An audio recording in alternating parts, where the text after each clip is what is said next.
चलिए शांति बनाए रखे बाबूड़े, शांति बनाए रखे। ए क्या करो उधर हो ए लड़का। चलिए देखिए, पिछले क्लास यहाँ तक हो चुका था, जब समझा दिया था ना, हो चुका था। कोशिका का सिद्धांत, कोशिका का सिद्धांत क्या है? सब कोशिका मिलकर हमारे शरीर को बनाता है ना। पहले से बना हुआ कोशिका ही नए कोशिका का निर्माण करता है, ऐसा बता दिए थे। उसके बाद क्या बताना था? सन 1855 ईस्वी में विर्चो ने बताया था कि सबसे पहले मौजूद कोशिकाएं नए कोशिका का निर्माण करता है, बता दिए। कहने का मतलब कि पहले से जो भी हमारे बॉडी में कोशिका उपलब्ध है वही कोशिका नए कोशिका को बनाता है। ये बात कौन बताए थे? विर्चाउ नामक वैज्ञानिक थे जो 1855 में ये बात को जाहिर किए थे। ठीक है, आगे बात करते हैं। तो कहता है कि सन 1861 ईस्वी में मैक्स सुल्ज डी बैरी, क्या नाम था? डी बैरी, दोनों के नाम याद रखना, मैक्स सुल्ज और डी बैरी ने बताया कि कोशिकाएं जीव द्रव, कब बाबूड़े? जीव द्रव से बनी होती है। जीव द्रव क्या होता है? जीव द्रव क्या होता है, कोई बताएंगे? जीव द्रव कहने का मतलब बताए थे। जीव द्रव में पहला कौन था? केंद्रिका द्रव और दूसरा कोशिका द्रव, दोनों मिलकर क्या बनता है? जीव द्रव। तो यही कहता है कि जीव द्रव से मिलकर बना है, बनी होती है, बनी छोटे छोटे संरचनाएं हैं। जीव द्रव से मिलकर कैसी बनी है? छोटे छोटे क्या है? संरचनाएं हैं, जिनमें केंद्रक पाया जाता है। क्या पाया जाता है? केंद्रक पाया जाता है। बात समझ गए? और केंद्रक पाया जाता है इसी जीव द्रव के मतलब इसी कोशिका द्रव के बीच में केंद्रक होता है। और केंद्रक में भी एक द्रव होता है जिसको हम केंद्रिका द्रव बोलते हैं, है ना। क्यों द्रव होता है? क्योंकि केंद्रक में बहुत सारा सिस्टम है, जैसे कि डीएनए, आरएनए, सब उसी में तो है, केंद्रक में ही तो है ना। आगे बढ़ते हैं। अब कहते हैं बात को कि सन 1884 ईस्वी में स्ट्रॉस, का नाम था? स्ट्रॉस बर्गर ने बताया कि वो बर्गर नहीं जो आप खाते हैं, दूसरा बर्गर है, नाम वाला बर्गर है। स्ट्रॉस बर्गर ने बताया कि, क्या नाम था उसका? स्ट्रॉस बर्गर ने बताया कि केंद्रक पैतृक लक्षणों को लेके चलता है, यानी पैतृक लक्षणों को क्या करता है? पीढ़ी से दूसरे पीढ़ी में स्थानांतरित करता है। अच्छा, पैतृक लक्षण क्या है? तो स्ट्रॉस की बात को 1884 में जाहिर किए थे कि हमारा लक्षण कैसा है और हम कैसे हैं, हम लंबे हैं या नाटे हैं या गोरे हैं या काले हैं या हमारा स्वभाव कैसा है, ये सब लक्षण को हमारे आगे आने वाला पीढ़ी में स्थानांतरित करने का काम करता है डीएनए। कौन करता है? डीएनए। और ये बात कौन बताए थे? ये बात पहली बार स्ट्रॉक्स नाम था, क्या नाम था इनका? Strokes burger. क्या नाम था? स्ट्रॉक्स बर्गर ने बताया था कि हमारे लक्षण को एक पीढ़ी से दूसरी पीढ़ी में ढोने का काम कौन करता है? डीएनए करता है। ये बात कब बताए थे? 1884 ईस्वी में। कब बताए थे? 1884 ईस्वी में। आगे बढ़ते हैं। सन 1931 की बात है। सन 1931 ईस्वी में इलेक्ट्रॉन माइक्रोस्कोप का आविष्कार हो चुका था। किसका आविष्कार हो चुका था? इलेक्ट्रॉन माइक्रोस्कोप का, यानी सबसे सूक्ष्मदर्शी देखने का, मतलब एकदम जूमिंग पावर बहुत खतरनाक इसका होता है, ठीक ना। तो इसी को बोलते हैं इलेक्ट्रॉन माइक्रोस्कोप का आविष्कार हो चुका था, जिसका आविष्कार कौन किए थे? एम नॉल एवं रस्का, का नाम था? एम नॉल एवं ई रस्का ने किया, जिसकी सहायता से किसी भी चीज को 1,00,000 गुना बड़ा करके देख सकते हैं। कितना लाख गुना? 1,00,000 गुना बड़ा करके देख सकते हैं। किससे? के इलेक्ट्रॉन माइक्रोस्कोप से। किससे? Electron microscope. कितना गुना बड़ा? 1,00,000 गुना बड़ा। इसका आविष्कार कब हुआ था? 1931 में। कब हुआ था? 1931 में। अच्छा, डीएनए हमारे गुण को दूसरे पीढ़ी में स्थानांतरित करता है, ये बात कौन बताए थे? स्ट्रॉक्स वर्ग। कौन बताए थे? स्ट्रॉक्स वर्ग। और ये बात कब बताए थे? 1884 में। लेकिन एक और बात बताए थे, जीव द्रव की खोज की अगर हम बात करें तो एक कौन के थे जीव द्रव की खोज? मैक्स सुल्ज और डी बैरी। 1861 में इन्हें क्या बताए थे? बताया था कि कोशिका जीव द्रव से बनी होती है। कोशिका किससे बनी होती है? कोशिकाएं जीव द्रव से बनी छोटी छोटी संरचनाएं।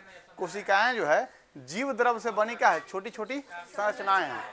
आगे बढ़ते हैं। 1855 में, 1855 की अगर हम बात करें तो 1855 ईस्वी में ये बताया गया था कि हमारा जो मौजूदा कोशिका है, जो पहले से हमारे शरीर में कोशिका है, वही कोशिका नए कोशिकाओं का निर्माण करता है। ये कौन बताए थे बात को?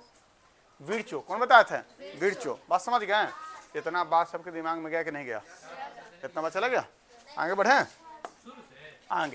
आगे आज का क्लास है। आज के क्लास में मतलब बताने के लिए हम बोले थे कि कोशिका मुख्यतः दो प्रकार के होते हैं। पहला प्रोकैरियोटिक, दूसरा यूकैरियोटिक। पहले बात समझते हैं प्रोकैरियोटिक क्या है और यूकैरियोटिक क्या है। ठीक है, प्रोकैरियोटिक कहने का मतलब होता है प्रो, हम लोग कहते हैं ना, अच्छे अभी आईफोन का पूरा दौर चला हुआ है, तो आईफोन तो खरीद लेते हैं, आईफोन 40, आईफोन 50, आईफोन 60 आ रहा है ना, लेकिन आईफोन मैक्स प्रो ऐसे करके फोन आता है। प्रो के मतलब का, प्रो के मतलब का एडवांस लेवल, एकदम छोटा से छोटा होते हुए भी बड़ा से बड़ा काम कर जाए, उसको बोलते हैं प्रो। बस समझ गए? यानी कहने के मतलब कि छोटा होकर भी बड़ा काम कर जाए, उसको क्या बोलते हैं? प्रो, है ना। अब छोटा लड़का है, अच्छा खासा गेम खेलता है, प्रो खिलाड़ी है, प्रो प्लेयर है। कहने का मतलब क्यों? क्योंकि छोटा होकर भी बड़ा काम कर जा रहा है, तो प्रो कहने के मतलब, अच्छा अब तो प्रो समझ गए, छोटा होकर बड़ा काम कर जाए। तो प्रो ऐसे कोशिका होता है जो दिखाई भी नहीं देता है और उस अच्छा से डेवलप भी नहीं होता है, उसमें अच्छा से केंद्रक भी नहीं बना हुआ होता है, सिर्फ एक कोशिकांग से वो पूरा काम को अंजाम दे देता है, उसको बोलते हैं प्रो। क्या बोलते हैं? प्रो। प्रो आपको दिखाई नहीं देगा, इतना बात का ध्यान रखिएगा, प्रो एकदम दिखाई नहीं देता है। वायरस सूरज सब क्या है? प्रो है, सब क्या है? तो वायरस वगैरह हम सुनते थे, क्या है? प्रोकैरियोटिक है। क्या है? कोरोना वायरस अभी आया था, है ना, तो क्या था? प्रोकैरियोटिक। क्या था? प्रोकैरियोटिक। अब जानते हैं यूकैरियोटिक। क्या जानते हैं? यूकैरियोटिक। यूकैरियोटिक कहने के मतलब, यू के मतलब समझना, यू यू यू, तुम, यू मतलब तो तुम दिखाई दे रहे हो हमको कि नहीं दे रहे हो? अगर नहीं दे रहे तो फिर हमारे में दिक्कत है ना, दिखाई तो दे ही रहे हैं। तो कहने के मतलब जो चीज दिखाई दे, यू मतलब तुम जो देखना चाहते हो, तो यू मतलब तुम। अब जो भी चीज तुमको दिखाई दे देवे वो क्या है? यूकैरियोटिक। क्या है? अब तुम जो बने हो, तुम में जो कोशिकाएं हैं, वो कोशिका पूरी तरह से डेवलप है कि नहीं है? पूरी तरह से डेवलप है। इसके मतलब डेवलप है तो तुम्हारे कोशिका में बहुत सारे कोशिकांग भी होंगे। क्या क्या होगा?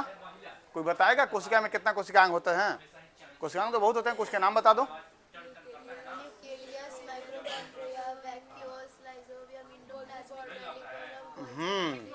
वेरी गुड, वेरी गुड, बस हो गया, बहुत है, इतना बहुत है, बस समझ गए। कहने के मतलब कि nucleus, ribosome, lysosome, centrosome, endoplasm reticulum, है ना, ये सब माइटोकॉन्ड्रिया, वैक्यूल्स, ये सब क्या है? ये सब आपका कोशिकांग है। क्या है? कोशिकांग है। तो कहता है कि जो यूकैरियोटिक कोशिका होता है वो पूरी तरह से डेवलप होता है, वो दिखाई देता है। यूकैरियोटिक कोशिका से जो इंसान बनता है या जो भी चीज जानवर बने, पेड़ पौधा बने, वो सब क्या होता है? दिखाई देता है। लेकिन वही प्रोकैरियोटिक से जो कोशिका से कोशिकांग बनता है वो दिखाई नहीं देता है। वायरस, बैक्टीरिया सब दिखाई देता है? नहीं देता है। बात समझ गए? कोई दिक्कत? इसी बात को आगे लिखा हुआ है, इसको समझाने की कोशिश करते हैं। ऐसे समझ गए ना? यूकैरियोटिक है, कोई दिक्कत है? देखिए, पहला आता है प्रोकैरियोटिक कोशिका। प्रोकैरियोटिक कोशिका कहने का मतलब कहता है कि वे कोशिकाएं जिनमें पूर्णतः संगठित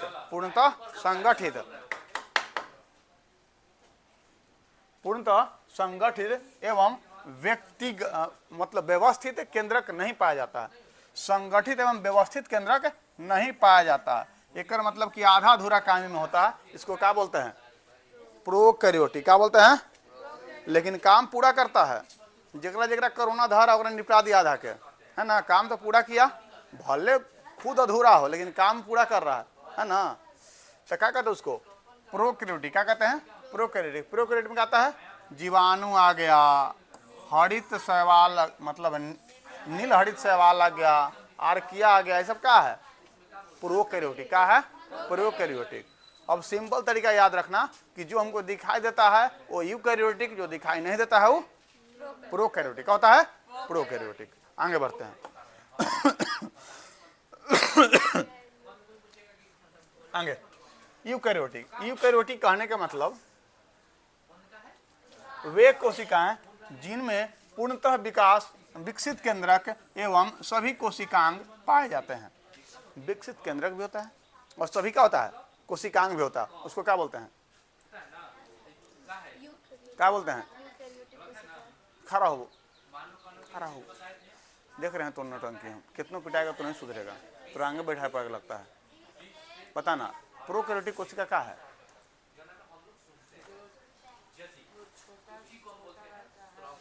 कोशिका तो छोटे रहता है, कोशिका छोटे ना रहता है। हाँ, तब प्रोकैरियोटिक कोशिका किसको बोलते हैं?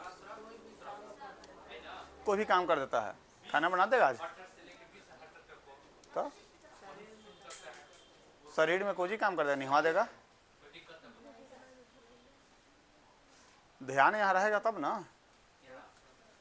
चलो बैठो, बैठो, जाते वक्त प्रसादी देंगे, अभी पढ़ा लेते हैं पहले। बात समझ गया? इक्वैरियोटिक कहने का मतलब कि जो दिखाई दे वो इक्वैरियोटिक, जो ना दिखाई दे वो प्रोकैरियोटिक। कोई दिक्कत है? बात समझ गया? जिसका कोशिकांग डेवलप होगा वही ना दिखाई देगा यूकैरियोटिक, जिसका नहीं डेवलप है वो प्रोकैरियोटिक।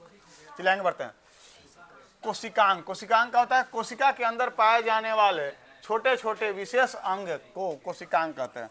छोटे छोटे विशेष अंग को क्या कहते हैं? कोशिकांग कहते हैं। कोशिका झिल्ली, जैसे उदाहरण के देख लें, कोशिका झिल्ली, केंद्रक, सेंट्रोसोम, लाइसोसोम, राइबोसोम, ये सब क्या है? कोशिकांग है। क्या है? कोशिकांग है। आगे बढ़ते हैं। आगे है प्रोकैरियोटिक एवं यूकैरियोटिक कोशिकाओं में अंतर। प्रोकैरियोटिक कोशिकाएं क्या है? एगो दिखाई देगा, एगो नहीं दिखाई देगा। एक कोशिका से जो कोशिका मतलब जो चीज बनेगा वो दिखाई देगा, और एक से बनेगा वो दिखाई नहीं देगा। तो इसमें अंतर के बात अगर करते हैं तो कल अंतर बताएंगे। अभी आप लोग का बेसिक बैच का टाइमिंग हो रहा है, ठीक ना? आधा घंटा 45 मिनट समय बच रहा है, बेसिक बैच खत्म करते हैं। चलिए, तो आज का क्लास यहाँ समाप्त किया जाता है। अगला दिन इसमें अंतर आप लोग कोशिश करना खुद से लिखने का। अगर लिखाता है तो ठीक है, नहीं लिखाता तो फिर तो हम है ना, ठीक है, कोई दिक्कत?